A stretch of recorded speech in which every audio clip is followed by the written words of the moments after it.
ठीक ना। अरे कल तो खुशखबरी मिली थी, अभी जो है तलवार जो है, ठीक ना, अभी जो है तलवार धीरे धीरे मतलब कि ठंडी हुई थी, ठीक ना। अभी जो है संधि की स्याही हमारी कैसी हुई थी, अभी अभी तो संधि की स्याही हमारी सूखी थी भाई, अभी अभी संधि की स्याही हमारी सूखी थी। लेकिन ये इजराइल के कारण, ये इजराइला के कारण, ये जो मगरैला है ना, ये इजराइल के कारण थी ना, अभी तलवार झंझनाने लगा है ना। अभी सीज फायर टूट टाट गया, ठीक है। क्या हुआ है, इजरायली जो मिलिट्री है ना, Israeli military claims that it has killed nephew of Hezbollah chief कसम। ये हिजबुल्ला कहाँ है, ये देखो ना, ये लेबनान में पता नहीं कहाँ कहाँ अटैक कर दिया इजराइल, पता नहीं, हम समझने में परेशानी हो रही है। ये देखो यहाँ पर माय बमबारी का ये सब क्षेत्र में माँ एकदम घनघोर अत्याचार कर दिया है यहाँ पर, ठीक ना। मल्टीपल मेजर स्ट्राइक पर अत्याचार है, क्या है कुछ नहीं पता, लेकिन सीज फायर अभी हुआ था ना, समझौता पर साइन हुआ था, लेकिन इजराइल मानने वाला कहाँ, वो तो निपटा दिया सभी को हैं। ये देखो ये नेम कसिम है, इसी को निपटाया है ये सब लोग, ठीक है। यहाँ पर बुलाया गया कि इजरायली क्लेम क्या करता है, दावा ये करते हैं कि ये सब किसको मारा है, ये जो भतीजे हैं ना, हिजबुल्ला के जो भतीजे हैं, हाँ, ये जो हिजबुल्ला चीफ जो नेम कासिम है, इनका जो भतीजा है उसको निपटा दिए, तो इसका जो भतीजा है उसको निपटा दिए, ठीक। तो ये होगा इजरायली मिलिट्री, यहाँ the Hindu military Israeli military से it has killed nephew of Hezbollah chief Naseem name Qassem, ठीक। इसको सब निपटा दिए साले, ठीक है। ये देखो कल ही मैंने ये आपको न्यूज़ दी थी, क्या न्यूज़ दी थी एक बार और बता देता हूँ। ये न्यूज़ क्या है, ये न्यूज़ ये है कि आर्टेमिस सेकंड के जो क्रू मेंबर है ना, वो पहले इंसान बन गए हैं, किसके साक्षी के, जो है ये एक जो है चांद पर एक गड्ढा है जिसे बेसिन बोलते हैं, ठीक ना। ये ओरिएंटल बेसिन, हाँ जी, इसको बोलेंगे हम ओरिएंटल बेसिन, ठीक है। ओरिएंटल बेसिन, ये जो गड्ढा है ना चांद पर, जो चांद पर गड्ढा है, इसे ओरिएंटल बेसिन, ये जो क्रू मेंबर का एक चीज़ है ना, वहाँ से देख रहे हैं, ऊपर से देख रहे हैं, ये सब ऊपर से देख रहे हैं, ये जो ओरिएंटल बेसिन गड्ढे को पहले इंसान बन गए थे ना। ये हिंदी में भी है, यहाँ पर हिंदी में ऐतिहासिक पहली बार इतिहास में आर्टेमिस सेकंड के चालक दल है ओरिएंटल बेसल को पूरी तरह से देखने वाले पहले इंसान बने हैं, ठीक है। गहरे अंतरिक्ष अन्वेषण ये सब है, आप लोग इसको देख लीजिएगा, ठीक है। और तीसरा खबर क्या है, तीसरा खबर हमारे मोदी जी, प्यारे मोदी जी, ये कहाँ थे हमारे मोदी जी, हाँ, आपको बहुत मिस कर रहे थे। रेजिम चेंज इन बंगाल, ठीक ना, ये क्या होगा भाई, रेजिम चेंज इन बंगाल, ठीक ना। इनइविटेबल तृणमूल जो repository of since full of Modi, ठीक ना। अभी हिंदी आपको समझ में नहीं आ रहा, अभी हिंदी में समझाएंगे क्या बोल रहे हैं, ठीक ना। इंग्लिश में पहले देख लीजिए।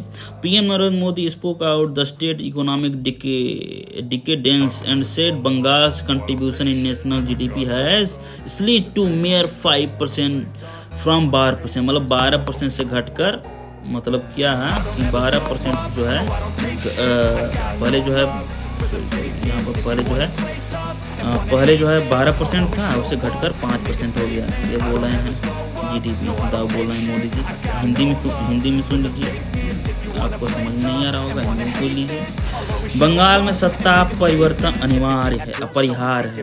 तृणमूल कांग्रेस का पापों का घड़ा भर गया है। ये मोदी जी की भाषा वही बोल रहे हैं, ठीक है। मैं नहीं बोल रहा, मैं आलोचना है, मोदी जी बोल रहे हैं, ठीक है। मुझे मत इसमें घसीट देना, ठीक है। मैं प्यारा सा मासूम सब पढ़ाने वाला एक, ठीक ना, स्टूडेंट हूँ, ठीक। पीएम मोदी जी ने राज्य के आर्थिक पतन पर बात की कि राज्य कहाँ से कहाँ पतन की ओर जा रहा है, ठीक ना। भारतीय जनता पार्टी, ये मोदी जी हमारे भारतीय जनता पार्टी का संदेश क्या है, आर्थिक पतन की गवाही। राष्ट्रीय जीडीपी में बंगाल का योगदान क्या है, बंगाल का राष्ट्रीय जीडीपी देख रहे हैं, नेशनल जीडीपी दिखा रहा है, पहले जो है 12% था, अब जो है 5% घट कर आ गया। ये सब पतन की ओर ले जा रहा है, ठीक ना। कहाँ ये सब बोले, प्रवचन कहाँ दिए, आसनसोल जो जनसभा है ना, वहीं पर ये प्रवचन दिए हैं, कांड की करके प्रवचन दिए हैं, ठीक ना। नरेंद्र मोदी ने पश्चिम बंगाल विधानसभा चुनाव से पहले, ये सब चुनाव के पहले काहे बोलते हैं मोदी जी, अरे भैया थोड़ा पहले बोलो ताकि हम लोग भी जाने सुने हैं। ये चुनाव से पहले बोलना जरूरी है, मौका देख के चौका मारते हो आप।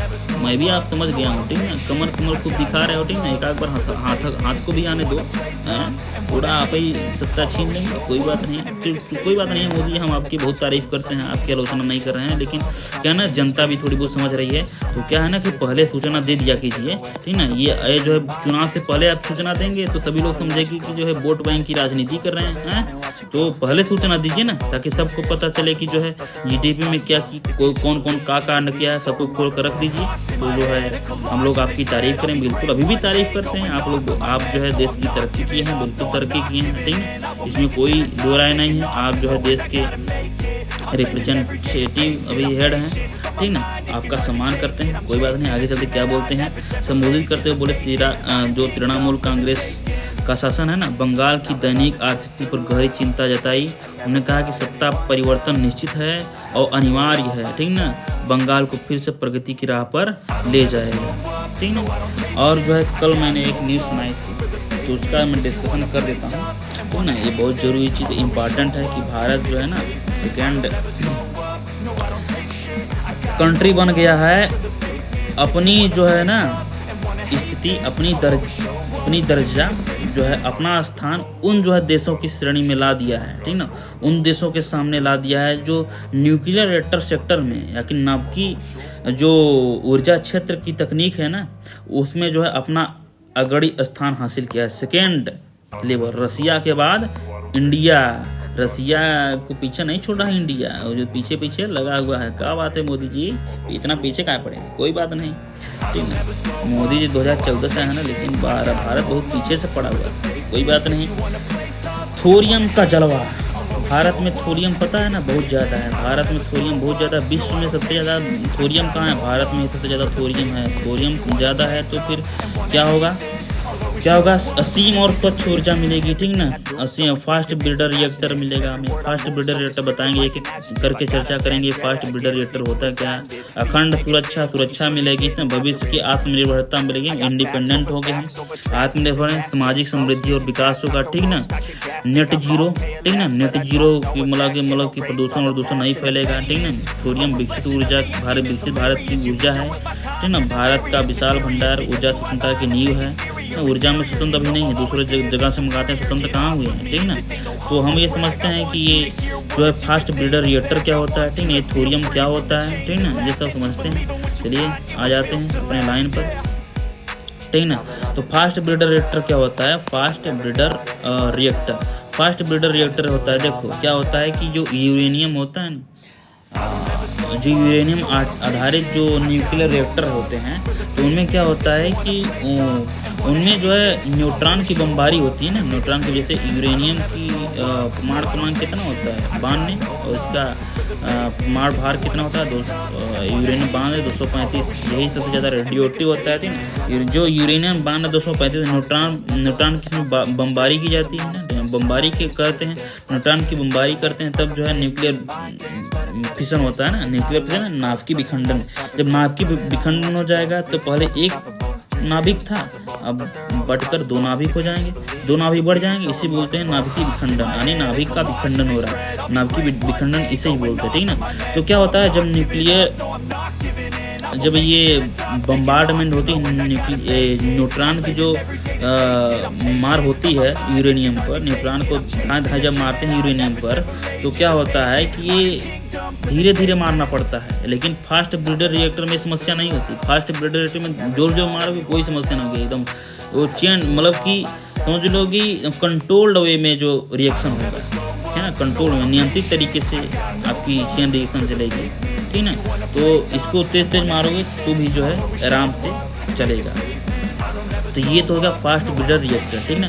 थोरियम जो है भारत में बहुत ज़्यादा इसकी पर्याप्त भंडार है, ठीक ना। ये भारत के तटीय क्षेत्रों में जितने भी मान लो उड़ीसा, आंध्र प्रदेश, तमिलनाडु, केरल वेरल, यहाँ पर जो है थोरियम बहुत ज़्यादा पाया। मोनाजाइट जो होता है ना, मोनाजाइट रेत, ठीक ना, मोनाजाइट जो रेत होता है उसमें पाया जाता है, मोनाजाइट रेत, मतलब समझ लो मिट्टी में पाया जाता है, ठीक ना, ये होता है, ठीक ना।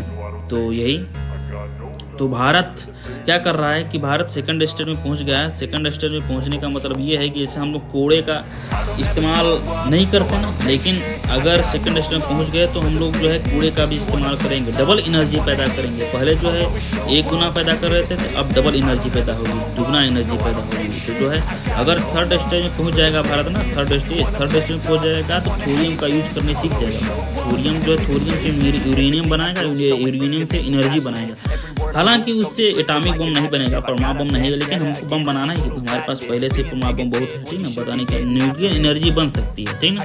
जो अगर न्यूक्लियर नाभिकीय ऊर्जा बन सकती है, तो अगर थर्ड स्टेज में पहुंच जाएगी भारत की न्यूक्लियर रिएक्टर तकनीक, तो उस समय क्या होगा कि हम क्या करेंगे, थोरियम से भी एनर्जी प्राप्त कर सकेंगे लूप वे में। एक जो है जैसे मान लो कि ये पहले जो है मान लो कि थोरियम रॉ मटेरियल के रूप में, मतलब थोरियम यूरेनियम चाहे जिसका भी इस्तेमाल करें, मान लो कि थर्ड स्टेज में थोरियम का इस्तेमाल करेंगे, फिर यूरेनियम बनेगा, ठीक है, यूरेनियम बनेगा, फिर जो है इससे जो है क्या होगा, एनर्जी डबल पैदा होगी, तो जो बचेगा, ठीक ना, वो जो बचेगा न्यूट्रॉन यूरेनियम जो कुछ बचेगा, फिर जो है उसमें रिएक्शन होगा, फिर जो है एनर्जी पैदा होगी, फिर जो बचेगा, फिर जो है ना, तो लूप वे में जो है कभी न खत्म होगा। 1 किलो डाल दो यूरेनियम ईंधन, है ना, 1 किलो नाभिकीय ईंधन डाल दो, नाभिकीय फ्यूल डाल दो, एकदम चलाते रहो एकदम, है ना, 400-500 साल 300 साल, कोई समस्या ना होगी। तो भारत जो है इसमें अमेरिका चाइना इस सबको पीछे छोड़ दिया, समझिए ना। थोरियम जो है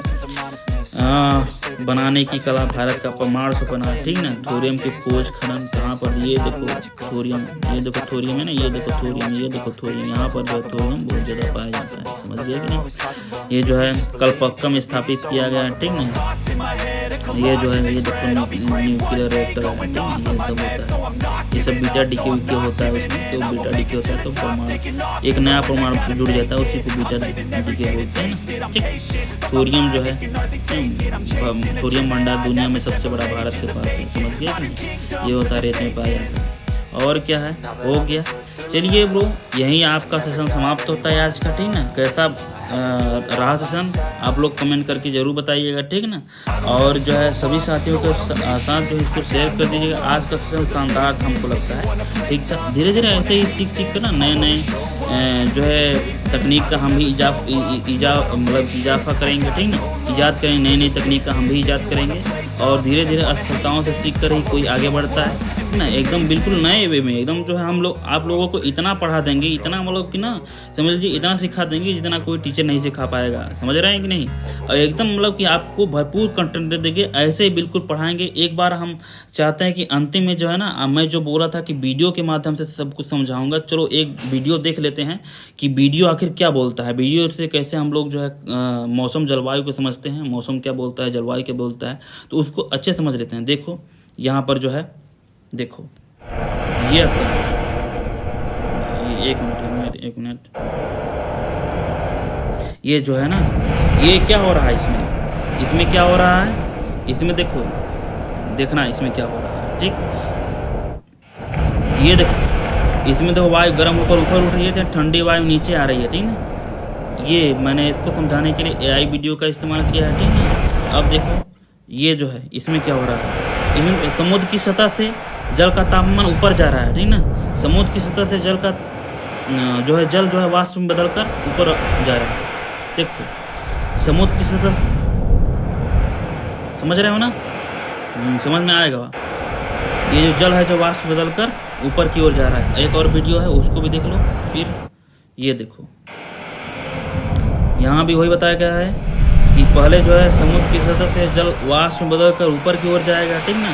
फिर जो है ये देखो समुद्र की सतह से वाष्प होकर फिर धीरे धीरे जो है बर्फ नीचे गिर रहा है ना, ठंडी होकर, इसे बोलते हैं वायुमंडलीय परिसंचरण।